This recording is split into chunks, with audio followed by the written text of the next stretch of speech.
Ayo teman-teman, hari ini kita mau jalan-jalan di sekitaran sini. Kita mau nyari mainan. Widih, widih. Tengok teman-teman, ada sekumpulan mainan. Widih, ini ada mobil beko dan juga bulldozer mantul. Dia memiliki dua fungsi. Wih, ayo kita singkirkan.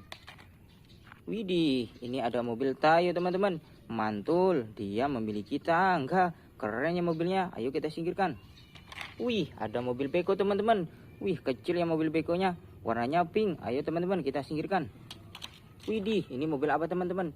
Dia mobil pengangkut hewan. Wih, yang diangkut hewannya harimau dan juga gajah. Wih, serem ya teman-teman. Mantul. Ayo teman-teman kita singkirkan. Wih, ada mobil dump truk teman-teman. Mantul, warnanya kuning dan juga putih. Wih, keren ya. Masih baru sepertinya teman-teman. Ayo teman-teman kita singkirkan. Widih, ayo kita cari lagi teman-teman. Kira-kira di mana ya mainan? Mainan jangan ngumpet mainan. Widih, di mana ya mainan? Widih, widih, widih. Tengok teman-teman, ada sekumpulan mainan. Widih, ada mobil molen teman-teman. Mantul, mobil untuk ngecor jalan. Ayo kita singkirkan. Wih, ada mobil slender juga teman-teman. Mantul, mobil slendernya. Wih, jalan teman-teman. Kita dorong. Widih, bisa jalan. Ayo kita singkirkan. Wih, ini mobil apa teman-teman?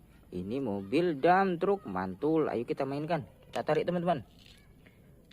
Widih, mobilnya bisa jalan teman-teman. Mantul. Ini ada eskavator teman-teman. Wih, eskavatornya mini, kecil ya, lucu. Ayo kita singkirkan. Wih, ini ada mobil bulldozer teman-teman. Ayo kita mainkan. Kita tarik teman-teman ke belakang. Kita biarkan supaya jalan. Wih, keren, dia bisa jalan. Ayo kita singkirkan. Wih, ada eskavator juga teman-teman. Warnanya hijau. Wih, mantul. Eskavatornya bisa muter. Bisa muter nih teman-teman. Lihat tuh. Widih, keren. Ayo kita singkirkan. Wih, ini ada mobil molen juga teman-teman. Mantul. Ini yang terakhir, mobil dump truk. Widih, mantul ya teman-teman. Ayo teman-teman kita singkirkan. Widih, mainan kakak sudah banyak teman-teman. Kita bawa pulang ya teman-teman. Kita mainkan di rumah. Oke teman-teman, terima kasih.